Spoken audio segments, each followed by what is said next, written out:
find that people don't understand or don't want to understand. There's one thing I know, that song is incredibly true.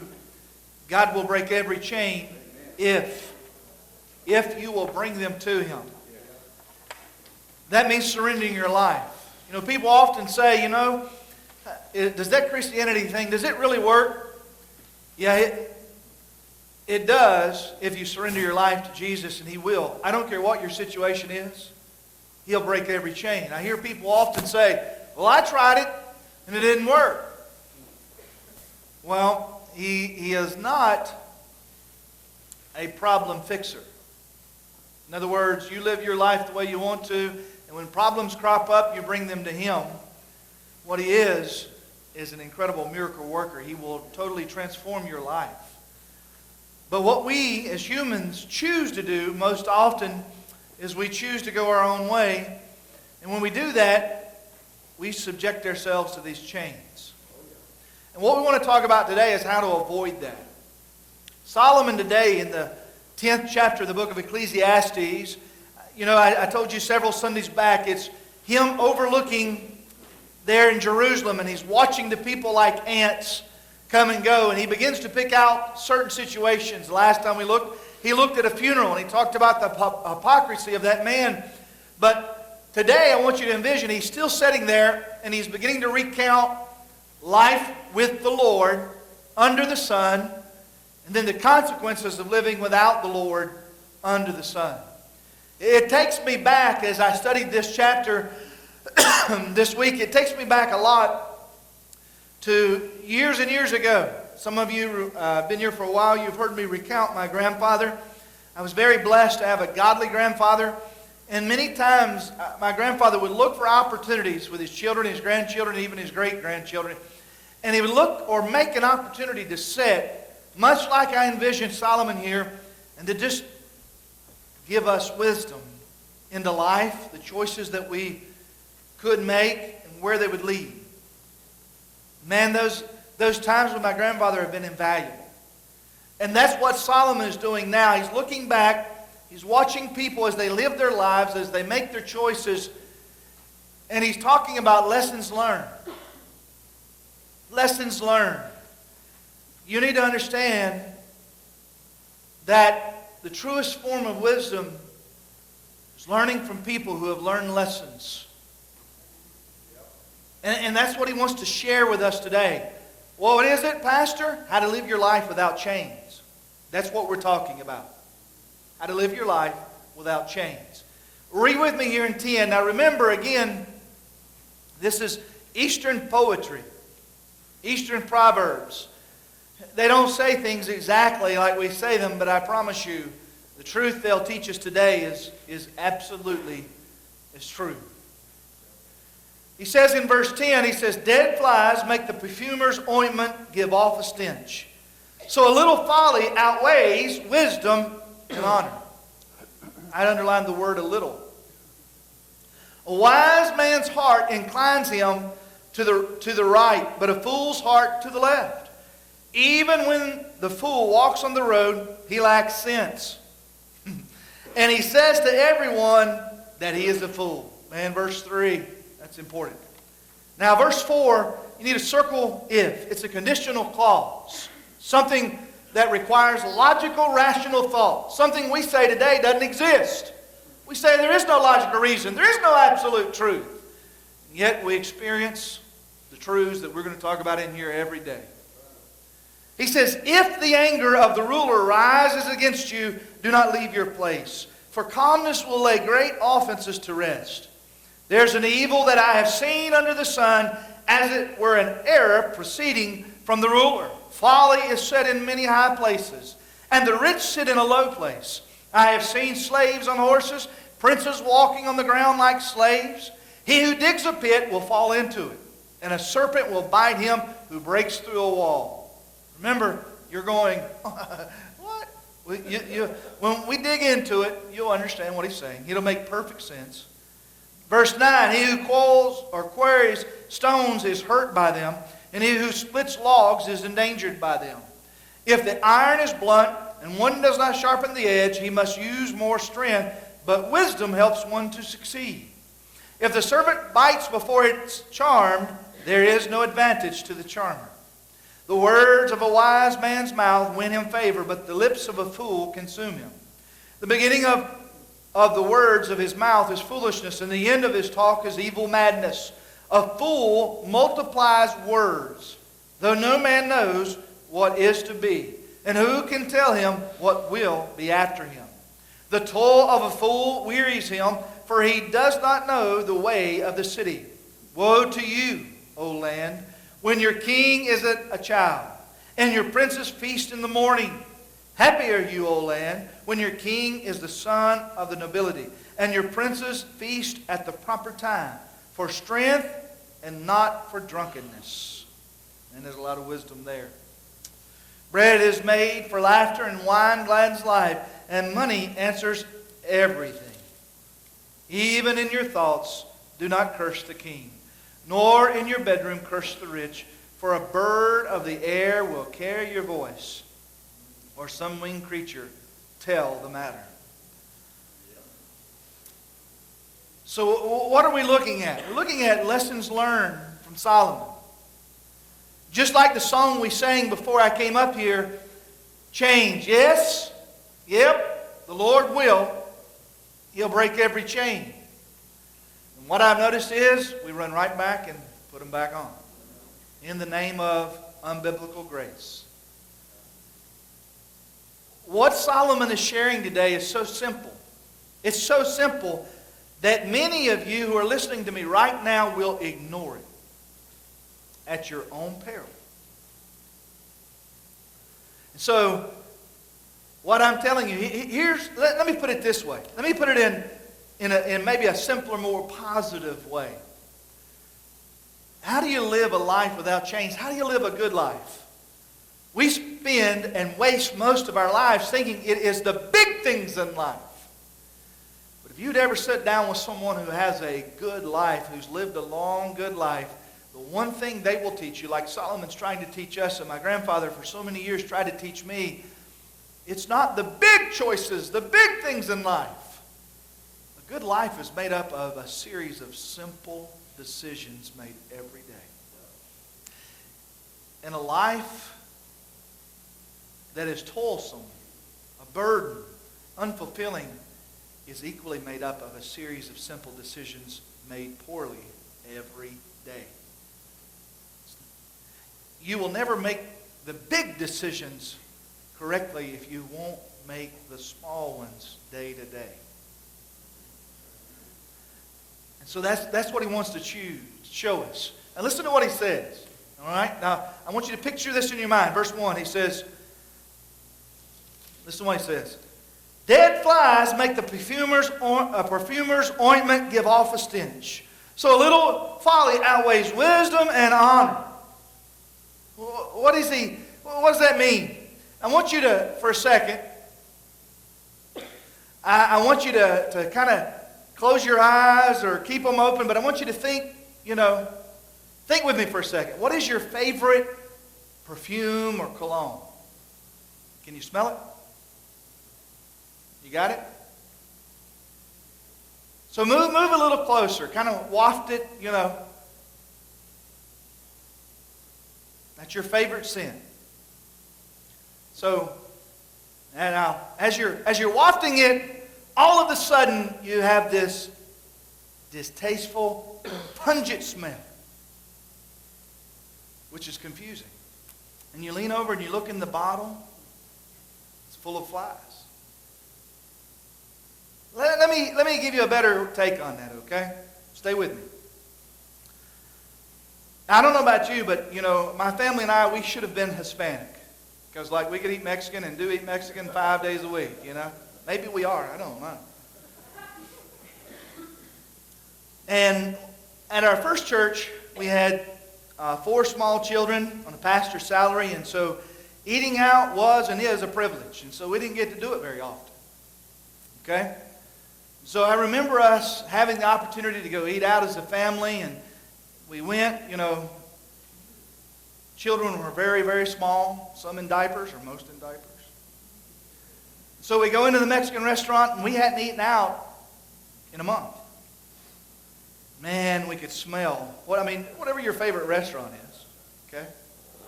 You walk in and you can smell it. Makes your mouth water, right? So we sit down. We're excited just for the fact that we get to eat out. It's a privilege. And we're smelling the food, and we've made our order, and we're, can't wait till they bring our food. And we're sitting there, and all of a sudden I notice something I've never seen in my life. Real small, go across the table. Like really small. And then I begin to look, and then there's a little trail. And then look on the wall. It is thousands of freshly hatched out cockroaches. Now you understand what Solomon's trying to say. What is he saying? What a shame. A life with so much potential is lost because of a series of poor, small decisions day to day. What I need you to understand, life really isn't about a major decision you make. It's about a series of small ones. In the course of your life, in the direction of your life, and whether your life will be meaningful and fulfilling or lack fulfilling, it all is based upon a series of small decisions. Yours or mine. But a life that has so much potential and is made up of a series of poor decisions, it's foul. It's foul to the person that lives it.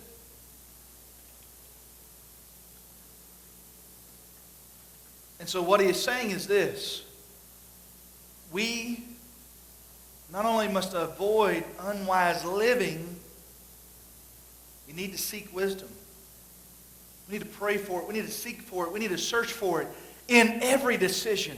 See, that's where I find the Achilles heel to most Christianity is we think we just have to make a few major decisions to be great Christians and to have a great life. But Christianity is not just in word and deed. It is a way of life. Means every decision you make. That's what real Christianity is. And for you to have a life that is fulfilling, you have to take every small decision and weigh it in the balance of wise or unwise. Because they add up. They compound. And they always lead to a result. And he tells us in Proverbs 2 to seek wisdom above all things in every decision. That's why it's important you understand in verse 4, I point out the word if. It's a conditional clause. And here's what it means. If you choose this, then there will be this result. None of us can escape this reality. I don't care which side of the aisle you're on or what your belief system is. It doesn't matter if you believe it or not. If you do this, if you choose this, this will result. Whether it's you, me, whoever. It doesn't matter what culture you come from. If you choose this, this will result. And he says it's important. Listen to the Living Bible translation of verse 1. Dead flies will cause even a bottle of perfume to stink. Yes, a small mistake can outweigh much wisdom and honor. It's the little choices in our lives that matter. You see, little things can ruin the sweetest and most important things to us. Little choices, little decisions. Why? Why did the perfume stink? Someone forgot to put the lid on it. What do you mean, preacher? I'm telling you, every decision you make is important. And for you to live carelessly is you forgetting to put the lid back on your life. And what that does is it allows things to come in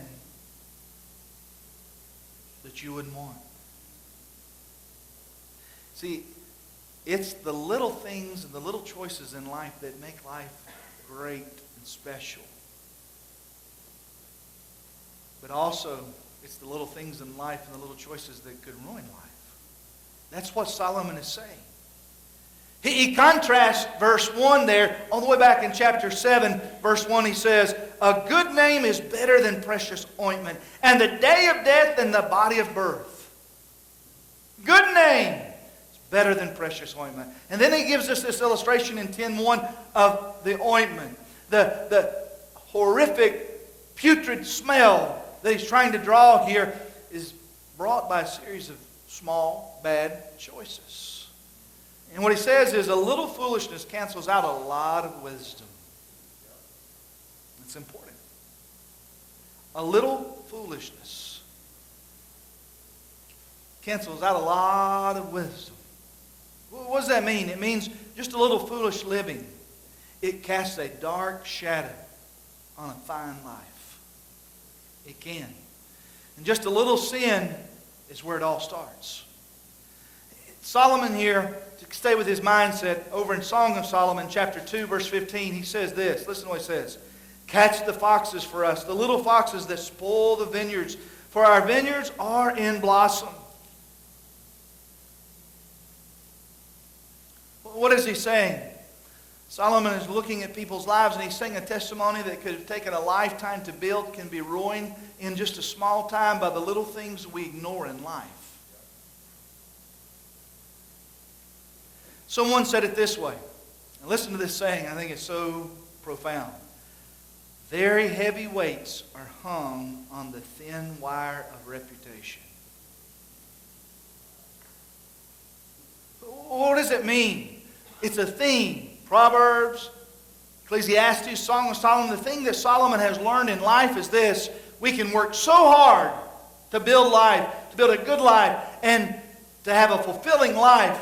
And if we're not careful, these little things, they can ruin it. It means that we need to put the emphasis on our day-to-day lives and our choices day-to-day, because they're what really matter. These little things that if we're not careful to prevent them, to put the lid back on them, to keep them out of our lives, they can ruin marriages, relationships, our walk with the Lord that we've had for so many years and so sweet, and they can ruin our testimony. He says just a small thing can bring great damage. There in verse 1 he says a little folly can cause a great man or woman's downfall. No one falls. No one walks back up and puts the chains on by one choice. It is a series of small choices that lead us back into bondage, that cause us to throw away a great life. It's a series of small choices. It's interesting to me all the time when I see people that are maybe down and out, and then you see them and you ask them, I hadn't seen you at church, or I hadn't seen you, where are you, gathering with the Christians, or I hadn't seen you here, or I hadn't seen you there, and they have a million excuses. And they've already gone down that road. A series of small choices is all it takes. And what he wants us to do is contrast the wise with the foolish here, though. See, it's not just the negative, it's the positive. Even if you're down here, so I don't know how to climb out of this hole, one choice at a time. You begin to make the right choices and begin to one at a time reap consequences of right choices. He says the attentive, here he's contrasting the attentive and the sluggard according to wise living. Can I tell you what he's really, really, really warning us against? Passivity toward God. Passive decisions. See, the wise person seeks wisdom, maps out life. He begins to determine what series of small choices he needs to make to get to this point. But what I see over and over and over again is the people that end up living with chains, living in chains, living lives that are far less than fulfilling are those who just live life by the seat of their pants. You have no plan. You're not seeking wisdom. You're not trying to make good choices. You just think, I'll take life as it comes. The problem is life is pretty unpredictable. And true wisdom is planning ahead. What will I do if this occurs? What will I do if this occurs? Not living in fear, but seeking wisdom.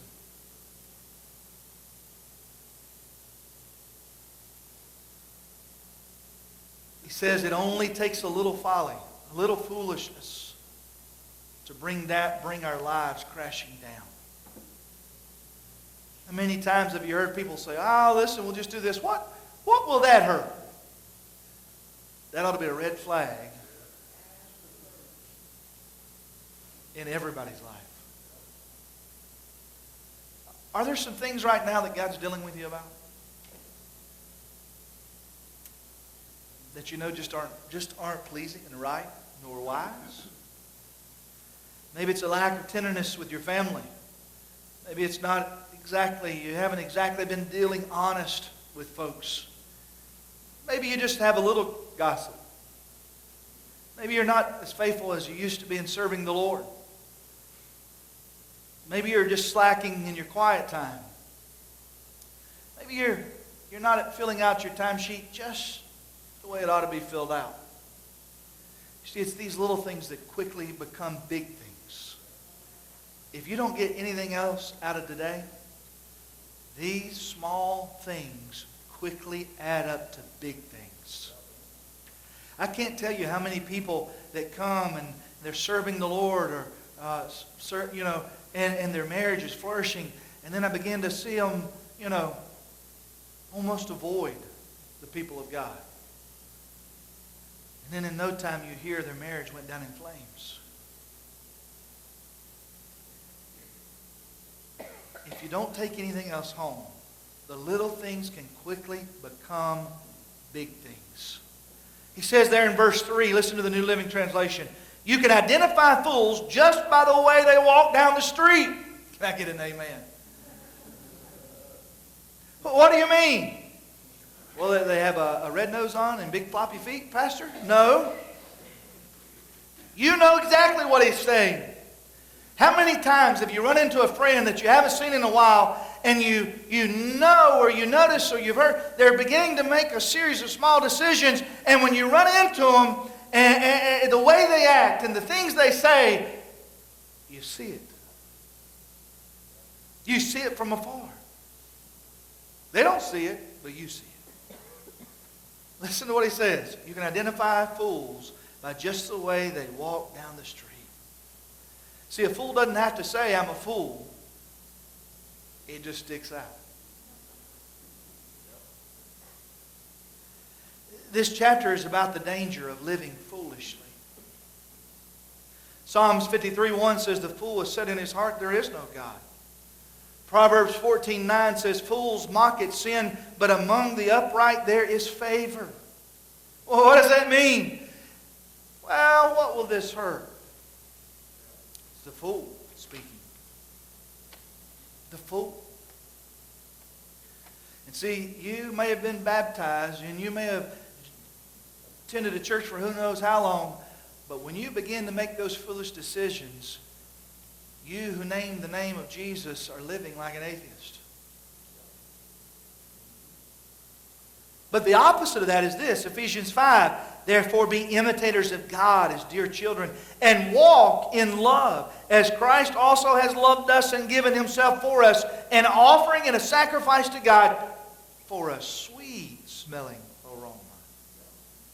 And then he says in Philippians 4:18, indeed I have all and abound. I am full, and having received from Epaphroditus the things sent from you, a sweet-smelling aroma, an acceptable sacrifice, well-pleasing to God. What is he saying? It is evident when you're in the presence of a wise person making wise choices, their presence gives off, exudes pleasantness.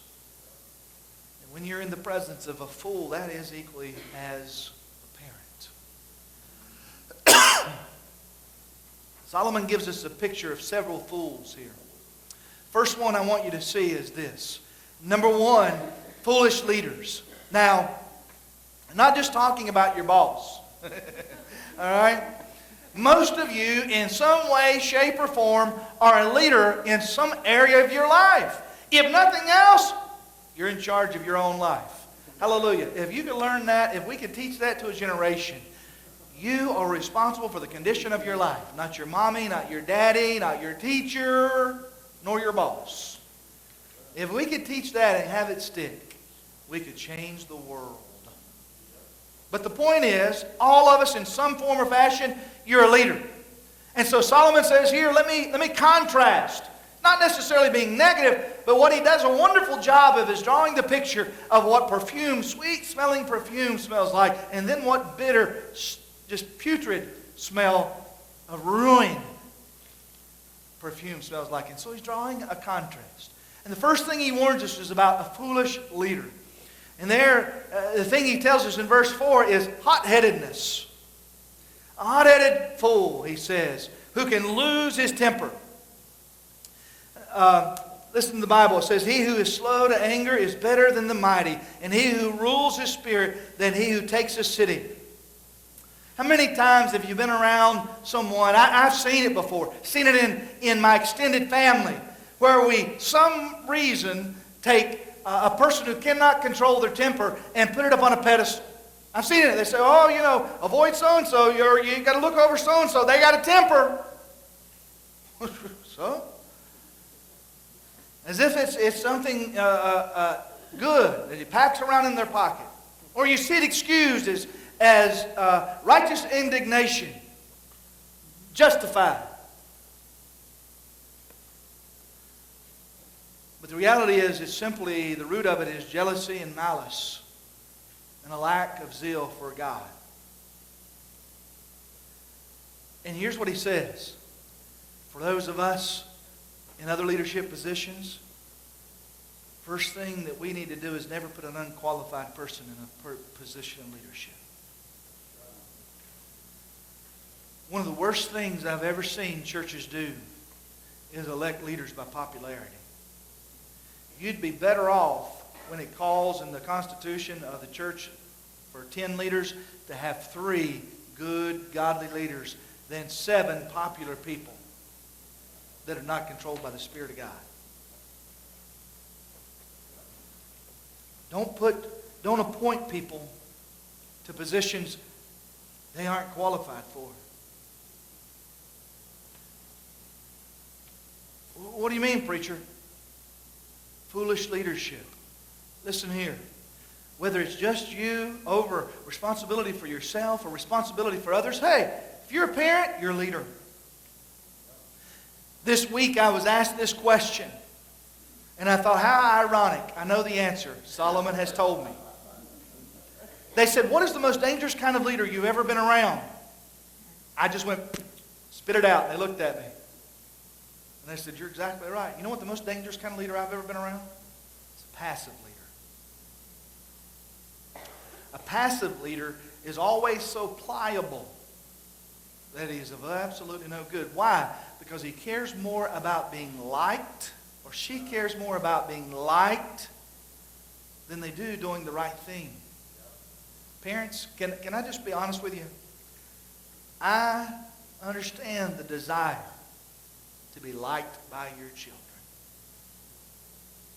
But if you're always liked by your children and every decision you make for them is based upon whether they will like you or dislike you or, dare I say, even hate you, you are a failure as a parent.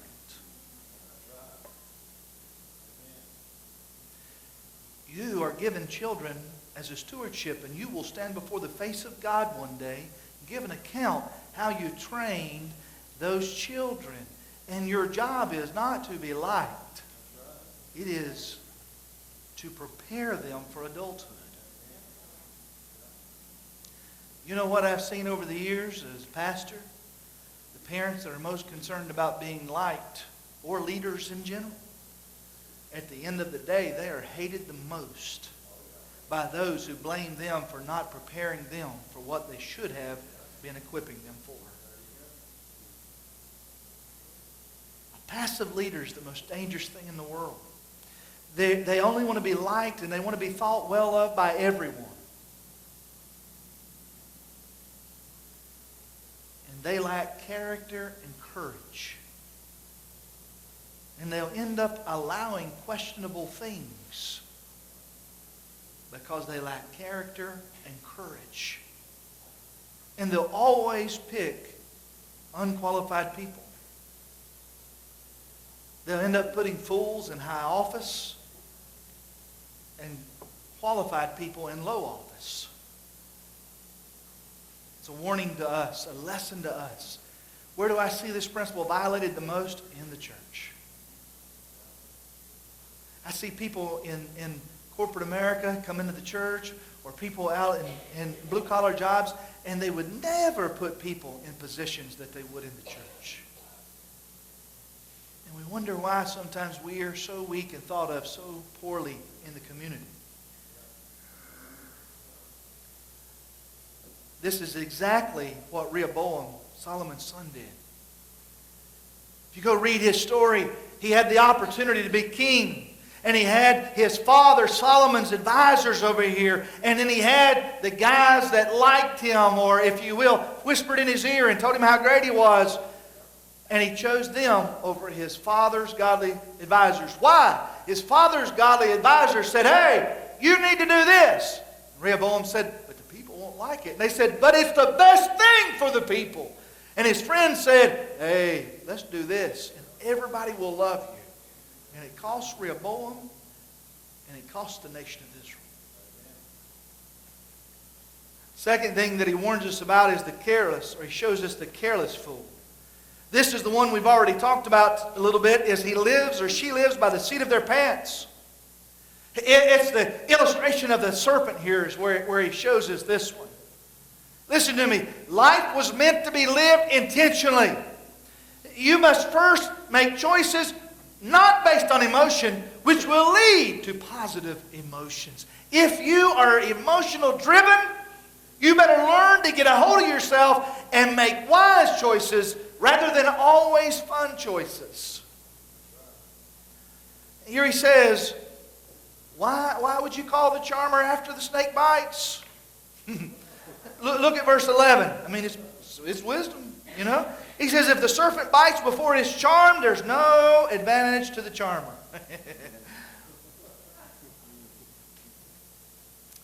What does that mean, preacher? It's a saying I've heard and repeated multiple times. An ounce of prevention is better than a pound of cure. An ounce of prevention is better than a pound of cure.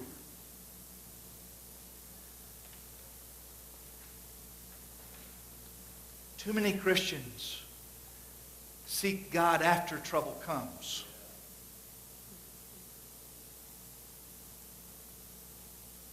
Oh, I know. Y'all love to hear them preachers get up and just wax on you and tell you how great you are and how God's going to bail you out of every situation. I'd love just to know how much those preachers study the Bible during the week. I'd love to know. No, I wouldn't. I do know. I've been in a lot of conferences with him. One of the preachers that I see the most popular around town with a lot of you, I knew him before everybody knew him. Don't take my word on it, or his eloquent forked tongue. What's Solomon say?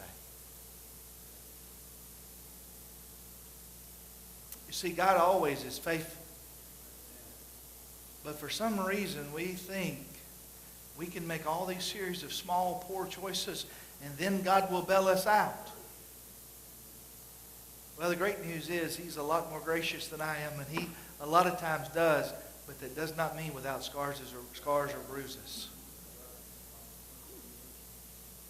Solomon says, why wait till the snake's bitten to call for the charmer? Why? See, that's not God's best life or best plan for you.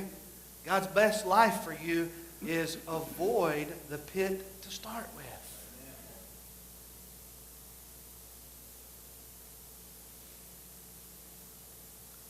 He says, if a snake bites before you charm it, what's the use of being a snake charmer?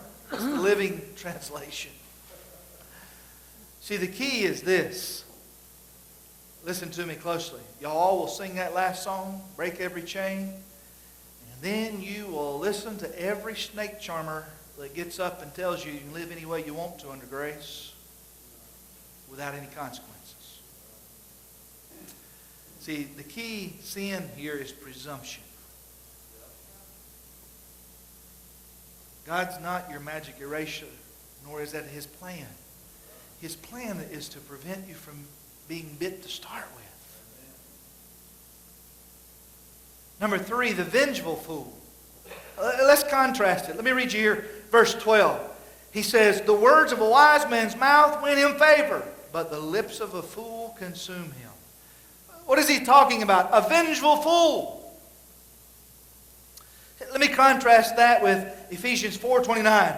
Let no corrupt word proceed out of your mouth, but what is good for necessary edification, that it may impart grace to the hearers. James 4:7, he says it this way, therefore submit to God. Remember? Small choices daily. Submit those every choice to God. Resist the devil and he will flee from you. What is he saying? He's saying that if we will submit to God, He'll drive the devil away. When somebody comes to me and, oh, preacher, the devil's been after me all week. The devil's done this, the devil's done this. In the back of my mind, my Bible reading pops up. And I'm thinking, submit to the Lord and the devil will flee. I'm thinking, well, tell me about what you've been doing here for the last couple of weeks is my first thought when they tell me the devil's after them. you understand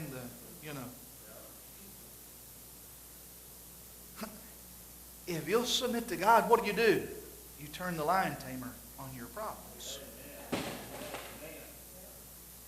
You understand? That's far better than anything else. It means you don't even have to face him. Here he says in verse 8, he warns us of an untamable tongue. And he uses this picture of the snake again. Listen to what he says there in verse 8. He who digs a pit will fall into it, and a serpent will bite him who breaks through the wall. Think that through. What is he telling you? Your untamable tongue will come back to bite you. And you will have dug the ditch. As he looks at this, it's interesting. He says, you ought to avoid the snake altogether. Can I get an amen? Tongue. Your tongue. Verse 12. He talks about the monster. What is the monster? It's the tongue. He says the tongue will come, the monster, the tongue, it will come back to you. What is he saying? He says your words will always catch up to you. Listen to the New Living Bible. Fools base their thoughts on foolish assumptions, so their conclusions will be wicked madness. Let me read that to you again. That's pretty good. Fools base their thoughts on foolish assumptions, so their conclusions will be wicked madness. What is he saying? There in verse 14 he says, a fool talks too much.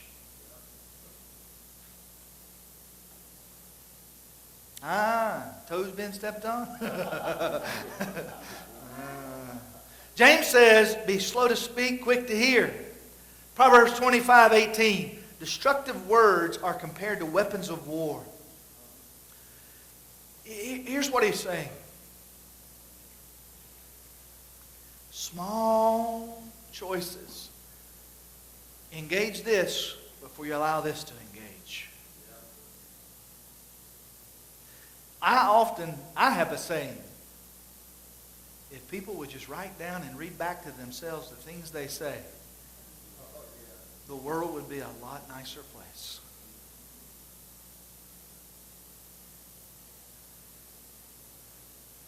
Boy, I have people come sometimes, what do you think? If people would write down what they say, read it back to themselves for a moment, I'm convinced a lot of decisions would be different.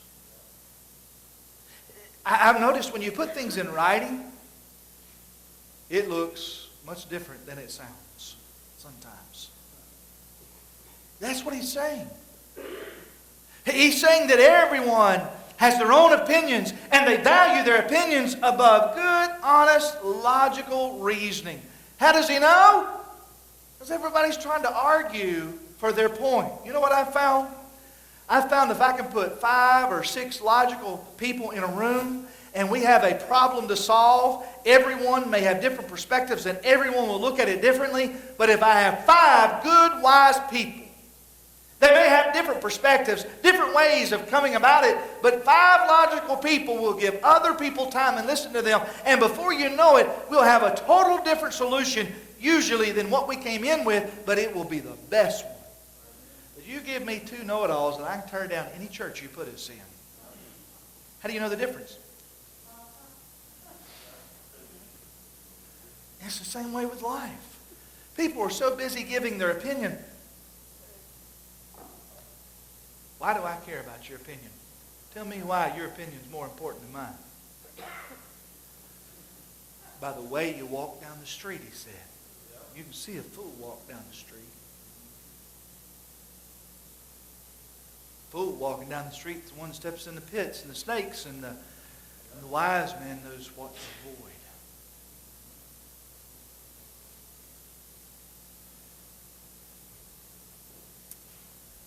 He says the fool just talks too much.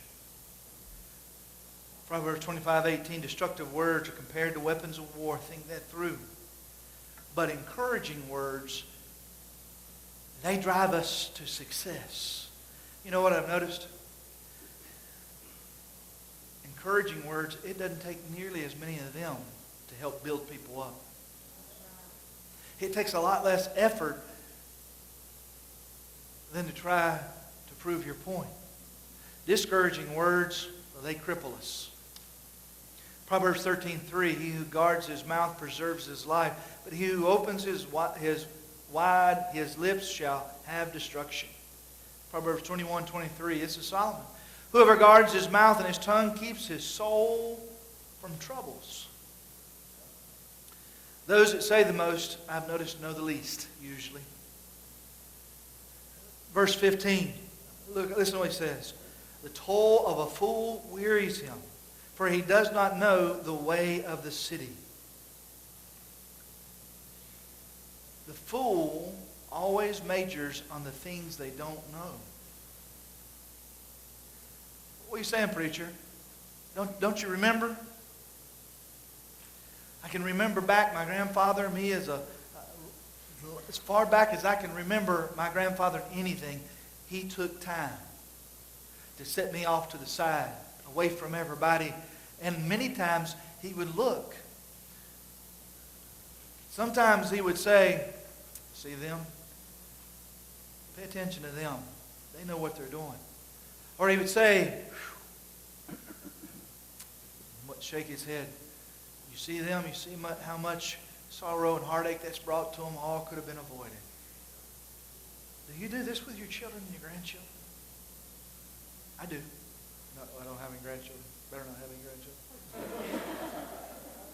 But I have always, don't be ugly, I have always done this with my children because it impacted me so much with my grandfather. No, I didn't always make the right decisions, but at least I knew the difference I'd been shown. Do you do this with your kids? Often. Your grandkids? Often. It made the difference in my life. Had my grandfather not done this, I would not have understood the difference between wisdom and foolishness. It's so important that you take time. He said because the mouthy fools don't have enough sense to come in out of the rain. There are people out there competing for their ear. you better make sure you take time to show them wisdom. Last thing is the foolish or the professional fool. Yeah, there's a lot of them out there. Verse 16, woe to you, O land, when your king is a child and your princes feast in the morning. Isaiah 3 says it this way, the mighty man and the man of war, the judge and the prophet, and the diviner and the elder, the captain of 50 and the honorable man, the counselor and the skillful artisan, and the expert enchanter, I will give children to be their princes, and babes shall rule over them. The people will be oppressed, every one by another, every one by his neighbor. And the child will be insolent toward the elder, and the base toward the honorable. What does he mean? What does Solomon mean? What does Isaiah mean? What kind of shape would we be in America if our leaders and our governors and our politicians and all of those were 3-year-olds? About what we are now? Amy every day. Now you understand how far we've fallen. Your nation is in horrible trouble when its leaders reason on the level of a 3-year-old. Candy every day. Fight for candy every day. We're in serious trouble. And do you want to know how you see the hand of judgment of God coming? When your leaders reason on the same level as they are in the building next door. Professional fools. How do you know the difference? You see the debauchery in their living. You see them praise debauchery and them degrade wise living. Verse 18, he says, when you see these things, it's the decay of society. Our nation is at a point where it despises righteousness. Listen to what he says here, verse 19. Bread is made for laughter. Bread is made for laughter. Look at verse 18. Through sloth the roof sinks in, and through indolence the house leaks. What does he mean? You know what we think the cure for everything is? A good economy. Money. Balanced budget. Money will never reform this nation. Only if she repents and surrenders to Christ and begins to make a series of small decisions. You can't murder hundreds of thousands of children a year and sit down and make logical decisions for the rest of us and our lives. It won't happen. Verse 20, he says, now they turn on each other. I've watched for the last 20 years the deep dive that we're making away from God. And all the promises and all the promises and all. And oh, by the way, I mean Republicans and Democrats. I mean them all. And they promise and they promise and they promise and they promise. And you know what Solomon says? Watch their small decisions. Be careful because they will turn and eat you. You know, preachers, men of the cloth, used to be the most respected people in the community. And I have heard the old timers talk about how much respect and influence that we have. Never in my time as a preacher. Not even by the churches that I pastor. We're always thought of as the least on the totem pole and the last to ask for a smart choice. Why? Because everything is turned around. Our value system in America is exactly the opposite of what it ought to be. You need to understand they will turn and eat us. Greg Frizzell, if you really want to know about prayer, He's written a series of books. I don't know if they're still in print. Greg Frizzell, he says, a critic is more deadly than an alcoholic. What does he mean? This foolishness. He says, be careful.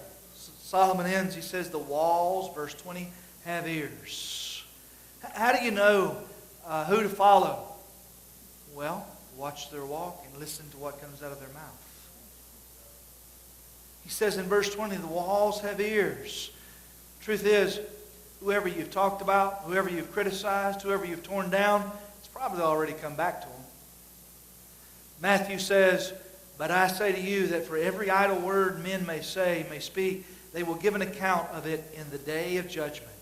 For by your words you will be justified, and by your words you will be condemned. There are times when I hope what I have said gets back to a person. But there are times when I pray, Father, how foolish. Greg Frizzell. He understands that a person may say one thing, but it is their walk and their daily choices that tell us who they really are.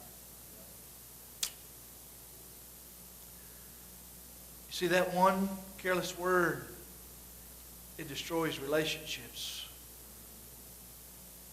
You may never get them back, or at least a long time to repair them. But who is the biggest fool in all the Bible? We talked about him last week, mentioned him a couple weeks ago. Who? Well, it's the one Jesus calls the fool. Remember the rich fool? The rich man who said, I'm going to tear down my barns and build bigger barns. And Jesus said, you are a fool, for tonight your soul will be required of you. See, the biggest fool today is the one who lives for the moment, for the here and now. Lives for yourself. Lives by presumption. Because one of these days, your soul is going to be required of you. What preparation have you made? Would you bow your heads? I want you to listen.